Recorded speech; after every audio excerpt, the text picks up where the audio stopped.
Hiya, I'm back. I'm going to do actually all but the very last question today. I'm kind of cheating slightly. I'm getting a day ahead of myself. But I got up this morning and I thought, well, I'm feeling a bit better. Hooray! I may not look a lot better, but I am feeling a lot better. And the sun was shining and I've got a day off, so perfect. And the sun's not shining anymore, surprise, but I still feel better and I still have a day off. So here we go. Starting today with question number 27, and I apologize. I realized when I did my last video that the list I was reading from, the numbers were a bit out of kilter. Number 16 and number 17, the two questions that I commented on earlier on and said, oh, really, they ought to be two separate questions. They are supposed to be two separate questions. So my list had the wrong numbers on it, and yeah, oh well. Anyway, so I fixed it now. We're on 27. Excuse me, I'm still a bit... do you have a special time and or place that you use your tarot? If so, do you reserve the deck specifically for that purpose? No. If you were to see where I spend the vast majority of my day, which is basically at what I call my desk, which is basically just an oversized computer table with my computer, I live on my computer, I am surrounded by decks, some of them sitting out in the open and accessible, some of them in bags and boxes, but near to hand, and then a whole nother slew of all sorts of cards filling up the grate in my fireplace, ornamental fireplace. So yeah, I try and use the cards all the time. Sometimes I just feel like grabbing a deck and pulling a few cards for no apparent reason. No, I have no special place. If I'm just doing a quick 3-card reading, I can do it right there at my desk. I have a little spread cloth I can dig out if I want to be, tidy about it. Otherwise, it's just straight on the desk.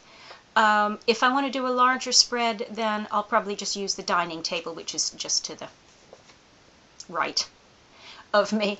But I usually have to clear a cat or two off the top of it before I do that. But yeah, that just gives me a bit more space. Or if I want to leave the cards out for a while and study them. Yeah, no, nothing special, no special place. That's it. And I cart a couple of 3 actually decks of cards around with me. I've got a tarot, a deck of playing cards, and a Lenormand that I carry around in my handbag. And I also have a little spread cloth, should I decide I need it.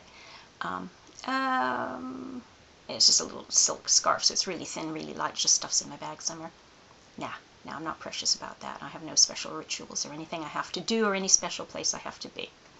Although, I appreciate that sort of thing. And if I am, doing serious readings, then I will, I will set it up. I will put out the spread cloth and light a candle and maybe burn some incense, because I love incense.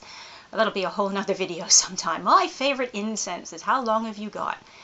Yeah, I'll go the whole 9 yards, but most of the time, no, I just want to get into it. Let's go. So, next one. Does anyone you know not agree with your tarot practices? Now, I am extraordinarily lucky. My husband, bless his heart, is not the least bit woo-woo. Not at all. But he's extremely tolerant of his beloved wife, and he's extremely indulgent, and he just basically lets me get on with it. He doesn't take the mickey out of me too much. I mean, once in a while I'll get some remark or look or something like that. But no, he just lets me get on with it. He's just tolerant. Yeah, so I'm lucky. And my family has always been cool about it. Nobody's ever had any problems in that respect. And my friends, being the introvert that I am, I don't actually have very many friends, real friends. Like real life, flesh and blood breathing friends. But no, they're all cool. They either, are kind of like, oh yeah, or they're moderately interested, polite. So that's fine. Thinking back on this, though, because this did make me think, I thought, well, was there ever a time or anyone that, kind of went, And funny enough, I remembered when I was in my teens, maybe early 20s, there was, I actually had 2, I'll call them friends. They weren't close friends, who, when they found out I was interested in tarot, came up in conversation somehow, they just dropped me like a hot potato and made no bones about it. They weren't even... I didn't just never hear from them again. They just flat out said, oh, well, if you're into that, I don't want anything to do with you. Okay, well, fine. I was kind of bemused, I think, more than anything else. I wasn't hurt or anything, because they weren't, as I said, they weren't, close friends. And I probably they weren't close friends because somehow deep down inside I knew that they just weren't, my kind of crazy. So that was fine. But yeah, that's the only time I've ever had any kickback from it. So I've been lucky. I am lucky. So onward. Do you have a tarot mentor? Who are they in relation to you, and how do they inspire you? I wouldn't say I have a tarot mentor. When I came back to working with tarot in earnest and really, knuckling down and doing it properly, substantially, I was just following everybody I could find on the internet. Well, I'd start, following everybody I could find on the internet, and then I would whittle them down if I didn't like their style or their, the way they stressed their meanings or whatever, and I'd whittle it down. And eventually I came across two, I think, of my favorite tarot instructors, just because I like their style, and I like that they're very open about how you interpret tarot, how anybody interprets tarot. One of them is Dusty White, and if you've ever seen his videos or heard him speak, you know what a manic character he is. But he's amazing. And the other one is John Ballantrae, also on YouTube. And there couldn't be two more disparate personalities, where Dusty is manic and opinionated and loud and verbose and just mad in a brilliant way. John Ballantrae is very soft-spoken and very steady and very, very serious, but very pleasant. He's not, gruff or anything. He's got a lovely personality, and he's got a Scottish accent. I could listen to a Scottish accent all day, so that's a bonus right there. But he's lovely, and he has a very similar approach to tarot, which is that you're the reader, you're looking at the cards, what are they saying to you right now in the moment? Not, what you've read in a book or what somebody else has said this card ought to mean.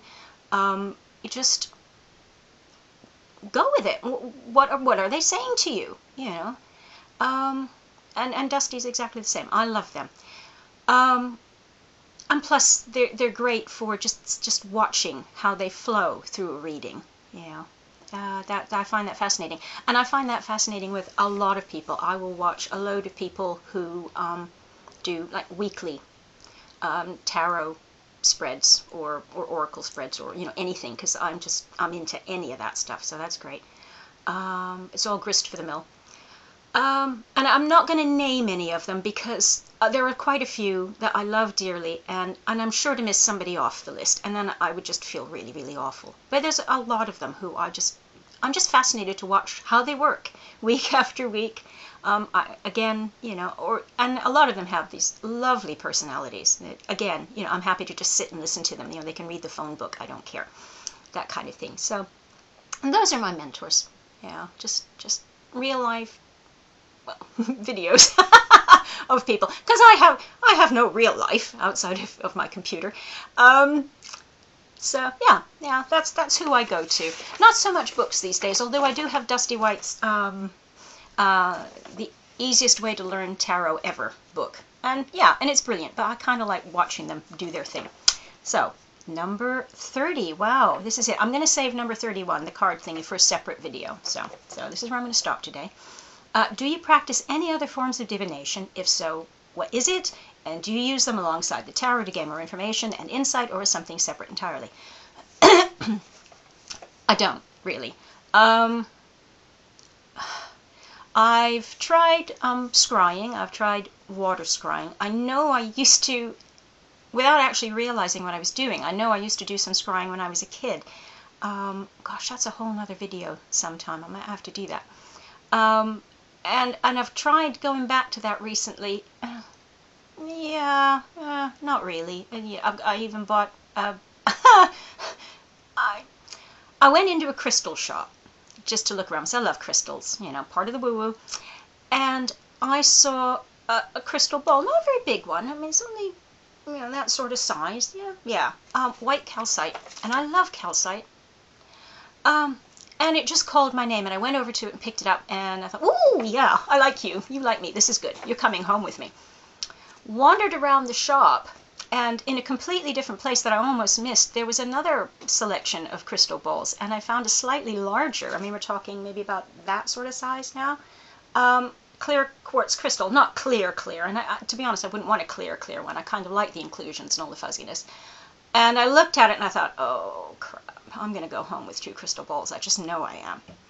And I picked this one out and I thought, okay, yeah, you're coming home with me whether I like it or not. Oh, where's my credit card? To be honest, they weren't terribly expensive, and they were having a sort of a restocking sale on, which was even more excuse to go home with 2 crystal balls and a whole slew of little, crystals, tumblestones, and this, that, and the other. I had a good day that day. That was fun. So anyway, very long story short again, I've tried scrying with a crystal ball. I don't know. I'm just not getting there. I've never been into pendulums. Even just the idea of pendulums, I was thinking, somehow I just don't think I'm going to get on with that. And maybe that's the problem. Maybe it's this block I have. But I eventually decided sometime last year that I ought to give it a try. I ought to at least give it a try. And I bought myself a nice angelite pendulum. Very pretty. And I've tried it, and I've had moderate success with it, but it just doesn't work very well for me. The thing just doesn't really want to move. Maybe I'm trying so hard not to influence the pendulum that it's just sitting there, frozen, because I'm afraid to twitch. So, no, I've not had a great deal of luck with that. I liken it to the fact that I'm a crocheter. I can crochet, from dawn to dusk. Well, if I wasn't busy playing with my cards now, that's kind of crochet's taken sort of second place to that. My camera's flashing at me. I don't remember it flashing at me before, but I'm going to try and ignore it. Maybe it's always done it and I've just not noticed. So I know how to knit.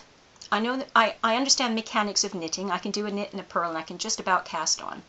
And every once in a while I see something that is knit that I think, oh, I'd really like to make that. That's really pretty. But I don't do it because I find knitting difficult. It doesn't come naturally to me. I have to work at it. I really have to concentrate it. My attention is all off because I don't knit. So I will crochet. I'll try and make something similar to it in crochet, or I just won't bother and I'll make something completely different in crochet. And, it's just so easy for me. And I think that's the issue. Cards come easy to me, relatively speaking, to all these other things. So I just think, well, why? Why bother? Like I said before, why make it hard on myself? If I can read cards, read cards. Let somebody else do the crystal ball business and the pendulum business and all of this other stuff. I'm happy doing what I'm doing. So that's it. So no, short answer. Okay, that's it. Ooh, and now I've got the pulling cards for myself. Well, for my next video. Live. On camera. You all know how I feel about that. We'll see. Maybe I'll do several filmings and pick the best and post that. I'll never admit to it though, and you didn't hear me say that. I'm going to edit that bit out. So that's it. So yeah, thank you. I am feeling a lot better.